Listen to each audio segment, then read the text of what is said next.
Hi everyone, welcome back to Gada channel. ಯಾರೆಲ್ಲ ನಮ್ಮ video ನೋಡ್ತಾ ಇದ್ದೀರಾ ದಯವಿಟ್ಟು ಸಬ್ಸ್ಕ್ರೈಬ್ ಮಾಡ್ಕೊಳ್ಳಿ. ಇದು ಸೋಮವಾರದ ಈವ್ನಿಂಗ್ ವ್ಲಾಗ್. ಗನಿಕಾ ಮತ್ತು ಧನಿಕಾ ಇಬ್ಬರು ಪಾರ್ಕ್ ಹೋಗಬೇಕು ಅಂತ ಹಠ ಮಾಡ್ತಾಯಿದ್ರು. ನಾವು ಬಂದು ತುಂಬ ದಿನವೇ ಆಗಿತ್ತು. ಆಲ್ರೆಡಿ ಒಂದು 15-20 ದಿವಸದಿಂದ ಪಾರ್ಕ್ ಕಡೆ ಬಂದೇ ಇರಲಿಲ್ಲ. ಯಾಕಂದರೆ ಗನಿಕಾಗೆ ಸ್ಕೂಲಲ್ಲಿ ಬ್ಯಾಕ್ ಟು ಬ್ಯಾಕ್ ಇವೆಂಟ್ ಇತ್ತು.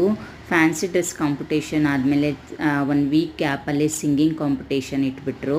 ಅದಕ್ಕೆ ನಾನು ಪಾರ್ಕ್ ಕರ್ಕೊಂಬರೋಕ್ಕಾಗಿರಲಿಲ್ಲ. ಆದರೆ ಇವಾಗ ಹೋಗಲೇಬೇಕು ಅಂತ ಇಬ್ಬರು ಹಠ ಮಾಡಿದ್ರು. ಅವರು ಪಾರ್ಕಿಗೆ ಹೋಗೋದಂದರೆ ಹೆವಿ ಇಷ್ಟ. ಅದು ಅದಲ್ದಿರ ಅವರು ಮರಳಲ್ಲಿ ಆಡಬೇಕು ಮೇಯ್ನಾಗಿ, ಯಾಕಂದರೆ ಯಾವುದೂ ಇನ್ಫೆಕ್ಷನ್ಸ್ ಇರಲ್ಲ ಅಂದ್ಬಿಟ್ಟು ನಾನು ಕರ್ಕೊಂಡು